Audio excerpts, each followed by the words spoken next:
नाजरीन अस्सलाम वालेकुम। सियासत की खबरों में आप सबका इस्तकबाल है।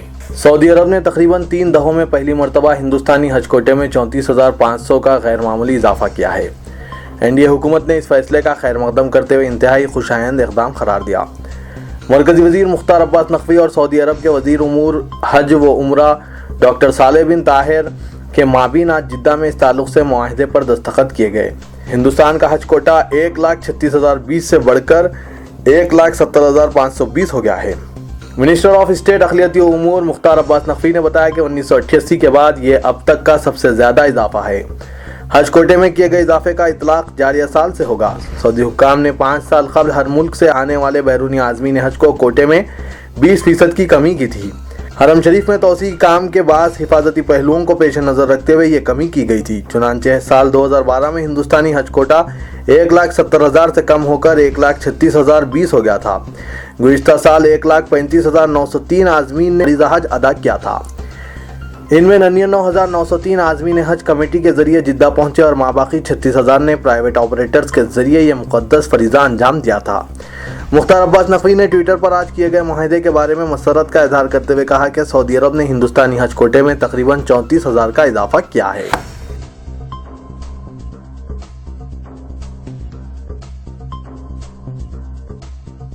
खुदा ने जितने भी रोजगार पैदा किए मैं इनमें सबसे ज़्यादा मुलाजमत फराहम करने वाला रहूँगा। डोनाल्ड ट्रंप ने आज ये बात कही और बताया कि वो खानगी फर्म्स के ज़रिए मुल्क में नई मुलाजमतें वापस लाने के अहल हैं।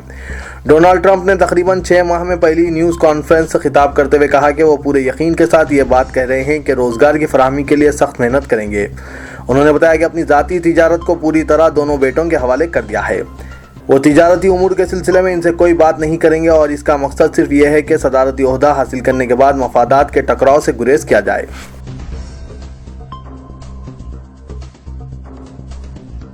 मुल्क की 5 रियासतों में असेंबली इंतखाबात के लिए पार्टी की तैयारियों का अमलन आगाज करते हुए राहुल गांधी ने आज वज़ीर आज़म नरेंद्र मोदी को शदीद तनकीद का निशाना बनाया और अवाम में खौफ पैदा करने के अलावा नोटबंदी के जरिए माशियत को तबाह करने का इल्ज़ाम आयद किया।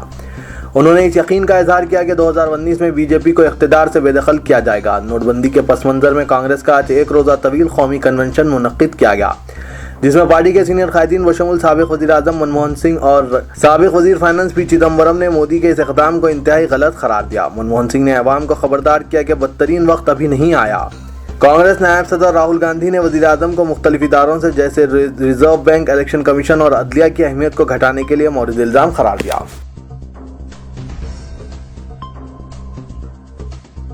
तृणमूल कांग्रेस रुकने पार्लियामेंट कल्याण बनर्जी ने आज ये कहते हुए तनाज़ा खड़ा कर दिया कि नोटबंदी के खिलाफ मुल्कगीर एहतजाज के बाद वज़ीर आज़म नरेंद्र मोदी को चूहे की तरह गुजरात वापस जाना होगा। उन्होंने रिजर्व बैंक ऑफ इंडिया दफ्तर के बाहर एहतजाजी जलसे से खिताब करते हुए कहा कि 2019 में आपकी हैसियत एक चूहे की हो जाएगी, आप शेर की तरह नहीं रहेंगे। नरेंद्र मोदी को चूहे की तरह गुजरात वापस जाना होगा। इसके चंद घंटे बाद चीफ मिनिस्टर मगरबी बंगाल ममता बनर्जी ने भी वज़ीर आज़म और सीबीआई को निशाना बनाते हुए चूहे की मिसाल दी। उन्होंने पार्टी कायदीन की गिरफ्तारी का हवाला देते हुए कहा कि बीजेपी ये समझ रही है कि तृणमूल कांग्रेस नरम मिट्टी से बनी हुई है जिसे चूहा आसानी से खोद दे सकता है। हालांकि हम शेरों से मुकाबला करने वाले हैं, चूहों से खौफजदा होने वाले नहीं हैं। डिप्टी चीफ मिनिस्टर जनाब मोहम्मद महमूद अली ने कहा कि वज़ीर आला के चंद्रशेखर राव मुसलमानों से किए गए तमाम वादों की तकमील में संजीदा हैं और तालीमी और माशी तरक्की को यकीनी बनाने के लिए असेंबली के जारिया सेशन में तहफ़्फ़ुज़ात बिल पेश किया जाएगा। मोहम्मद महमूद अली ने मुस्लिम तहफ़्फ़ुज़ात के मसले पर हुकूमत की जानिब से बिल की पेशकशी की तैयारियों का हवाला देते हुए कहा कि बीसी कमीशन की जानिब से जल्द ही हुकूमत को रिपोर्ट पेश कर दी जाएगी, जिसकी बुनियाद पर असेंबली और कौंसल में मुस्लिम तहफ़्फ़ुज़ात में इजाफे के लिए कानून साजी की तजवीज़ है। उन्होंने कहा कि बाद अपोजिशन जमातों की जानिब से यह तासुर देने की कोशिश की जा रही है कि हुकूमत तहफ़्फ़ुज़ात के वादे पर अमलावरी में संजीदा नहीं है। हकीकत तो यह है कि वज़ीर आला के चंद्रशेखर राव ने इख्तिदार संभालने के बाद से ही तहफ़्फ़ुज़ात के मसले पर माहिरीन के साथ मुशावरत को जारी रखा। हुकूमत का हर कदम तहफ़्फ़ुज़ात को यकीनी बनाने की सिमत आगे बढ़ रहा है। तहफ़्फ़ुज़ात को किसी भी कानूनी रुकावट से महफूज रखने के लिए हुकूमत ने पहले मरहले में सुदीर कमीशन से मुसलमानों के हालात पर रिपोर्ट हासिल की। कमीशन ने 9 ता 12% तहफ़्फ़ुज़ात की फराहमी की सिफारिश करते हुए हर शोबे में मुसलमानों की पसमानदगी की तफसीलात पेश की। डिप्टी चीफ मिनिस्टर ने कहा कि कांग्रेस पार्टी जिसने अपने दौर इख्तिदार में मुसलमानों के साथ सिर्फ वादों से काम लिया, आज इनके कायदीन मुसलमानों की पसमानदगी पर मगरमच्छ के आंसू बहा रहे हैं। تاریخی مکہ مسجد کی دیکھ بھال اور اس کے بڑے پیمانے پر تزئین نو وضو خانے کو بہتر صاف ستھرا بنانے، پینے کے پانی کا مؤثر انتظام کرنے کے لیے حکومت وقت کے نمائندے اکثر وعدے کرتے رہے ہیں۔ گزشتہ سال ماہ مئی میں ڈپٹی چیف منسٹر محمد محمود علی نے بھی مکہ مسجد کا دورہ کرتے ہوئے 10 کروڑ روپے کی لاگت سے بڑے پیمانے پر تزئین نو کے کاموں کا اعلان کیا تھا۔ محکمہ اقلیتی بہبود کے سیکریٹری کی حیثیت سے سید عمر جلیل بھی ان کے ہمراہ تھے، مگر کئی ماہ گزر جانے کے بعد بھی تاریخی مکہ مسجد میں اپنے تقدس کے ساتھ ساتھ صاف ستھرے اور پاکیزہ ماحول کو ترس رہی ہے۔ حکومت نے ہنوز 10 کروڑ روپے جاری نہیں کیے، ڈپٹی چیف منسٹر کا وعدہ وفا نہ ہو سکا۔ مکہ مسجد سیکورٹی اعتبار سے اب حساس مقام بن گیا ہے، جہاں سیکورٹی عملے کو گزشتہ 3 ماہ سے تنخواہ ادا نہیں کی گئی۔ یہ بھی شکایت افسوسناک ہے کہ 5 وقتہ نمازوں کے دوران ساؤنڈ سسٹم کی دیکھ بھال کرنے والے محمد زاہد کو گزشتہ 11 ماہ سے تنخواہ نہیں دی گئی۔ اس سلسلے میں متعلقہ حکام سے کئی مرتبہ نمائندگی بھی کی گئی۔ یہ بھی شکایت عام ہے کہ متعلقہ عہدیدار اور سرکاری محکمہ جات مکہ مسجد کی سیکورٹی کے معاملے میں لاپرواہی برت رہے ہیں۔ مکہ مسجد بم دھماکے کے واقعے کے بعد مسجد کے اندر اور باہر CCTV کیمرے لگائے گئے تھے، لیکن ان میں کئی کیمرے کام نہیں کر رہے ہیں۔ روزانہ اس تاریخی مسجد کو دیکھنے کے لیے سینکڑوں سیاح آتے ہیں، لیکن مکہ مسجد کی سیکورٹی اور نگہداشت کو نظر انداز کر دیا گیا ہے۔ ایسا معلوم ہوتا ہے کہ حکومت اور اس کے مختلف محکموں میں کوئی تال میل نہیں ہے اور حکومت کے وعدوں کا بھی کوئی پاس و لحاظ نہیں ہے۔ اکبر الدین اویسی حملہ کیس کی سماعت روزانہ کی اساس پر جاری ہے اور عدالت میں گواہوں کے بیانات اور ان پر جرح کرنے کا سلسلہ جاری ہے۔ آج اسٹیٹ فورینسک لیبارٹری کے اسسٹنٹ ڈائریکٹر ڈاکٹر وینکٹیشورلو نے حاضر عدالت ہو کر اپنا بیان دوسری مرتبہ قلمبند کروایا۔ انہوں نے اپنے بیان کے دوران 7ویں ایڈیشنل میٹروپولیٹن سیشن جج کو بتایا کہ حملہ کیس سے متعلق ہتھیار، ملبوسات اور دیگر اشیاء کو سینٹرل کرائم اسٹیشن پولیس کی جانب سے ان کے تجزیے کے لیے لیبارٹری بھیجے گئے تھے اور انہوں نے تقریباً 70 اشیاء کا معائنہ و تجزیہ کیا۔ ہتھیاروں میں ریوالور، پسٹول، خنجر، کارتوس شامل ہیں۔ ڈاکٹر وینکٹیشورلو نے اپنے بیان میں مزید بتایا کہ انہوں نے مذکورہ اشیاء کا تجزیہ کیا اور ہتھیاروں کے استعمال اپنی رائے بھی عدالت میں پیش کی۔ انہوں نے بتایا کہ 24 جون 2011 کو انہوں نے ابراہیم بن یونس یاپئی کے جسم سے حاصل کیے گئے خون اور ہاتھوں کے نمونوں کا معائنہ کیا اور اس بات کی تصدیق کی کہ متوفی نوجوان نے حملے کے دوران کسی بھی قسم کا آتشیں اسلحہ استعمال نہیں کیا۔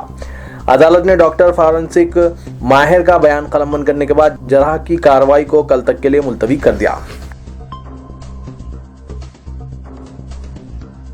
محکمہ سیاحت تلنگانہ کی جانب سے دونوں شہروں کا فضائی نظارہ کرنے کا موقع فراہم کیا جا رہا ہے۔ 6 روزہ اس پروگرام کے ذریعے شہریوں کو ہیلی کاپٹر کی سواری کرتے ہوئے شہر کا نظارہ کروایا جائے گا۔ 12 تا 17 جنوری انٹرنیشنل کائٹ فیسٹیول کے حصے کے طور پر یہ منفرد پروگرام منعقد کیا جا رہا ہے۔ نکلس روڈ سے ہیلی کاپٹر کی سواری کا آغاز ہوگا اور طیارانہ منظر جیسے ٹینک بینڈ، مجسمہ Buddha, Lumbini park, NTR gardens, Birla Mandir, آئی میکس، سنجیوا پارک جیسے مقامات کا نظارہ ہوگا۔ 1500 فٹ کی بلندی پر 10 منٹ تک ہیلی کاپٹر کی سواری کروائی جائے گی۔ وزیر اعلیٰ کے چندر شیکھر راؤ نے آج عہدیداروں کو ہدایت دی کہ وہ اقلیتی بہبود کے لیے فنڈز مختص کرنے کے لیے تجاویز تیار کریں۔ حکومت کے سالانہ بجٹ میں اقلیتی بہبود کے لیے بجٹ مقرر کیا گیا۔ چندر شیکھر راؤ نے اقلیتی بہبود کے عہدیداروں کے ساتھ جائزہ اجلاس میں اقلیتوں کے لیے اقامتی اسکولوں میں ضرورت کے مطابق اضافے کی بھی ہدایت دی۔ انہوں نے ضلع کلکٹرز کے ذریعے اقلیتی بہبود پروگراموں پر عمل آوری کی نگرانی کی بھی ہدایت دی اور کہا کہ اسکولوں میں روزانہ کی اساس پر ہیلتھ چیک اپ کو یقینی بنایا جائے۔ انہوں نے انفارمیشن ٹیکنالوجی اور صنعتی شعبے میں اقلیتوں کو حوصلہ افزائی کرنے کے لیے بھی تجاویز تیار کرنے کا مشورہ دیا۔ پرانے شہر کے علاقے فلک نما میں معمولی بات پر قتل کی واردات پیش آئی۔ ایک ریسٹورنٹ میں کام کرنے والے 2 افراد کے درمیان کچھ دن سے معمولی سامان کے تعلق سے تنازع چل رہا تھا۔ اس واقعے کی اطلاع پا کر پولیس فلک نما اور ACP فلک نما جائے مقام پہنچ گئے اور حالات کا جائزہ لیا۔ اس موقع پر ACP فلک نما تاج الدین نے بتایا کہ زبیر نامی شخص جو زیتون ریسٹورنٹ میں کام کرتا تھا، اس کا بے رحمی سے قتل کر دیا گیا۔ انہوں نے بتایا کہ زبیر کے قتل میں صدیق پر شبہ ظاہر کیا جا رہا ہے، جو قبل ازیں اس ریسٹورنٹ میں کام کرتا تھا۔ پولیس کے مطابق صدیق نے خلوت کے قریب ایک ہوٹل میں ملازمت اختیار کر لی تھی اور اپنے سامان کے لیے زیتون ریسٹورنٹ آ رہا تھا۔ 1 سے زائد مرتبہ سامان پوچھنے پر صدیق کو زد و کوب کیا گیا۔ پولیس سمجھتی ہے کہ صدیق نے خصومت کے تحت زبیر کو ہلاک کیا ہوگا۔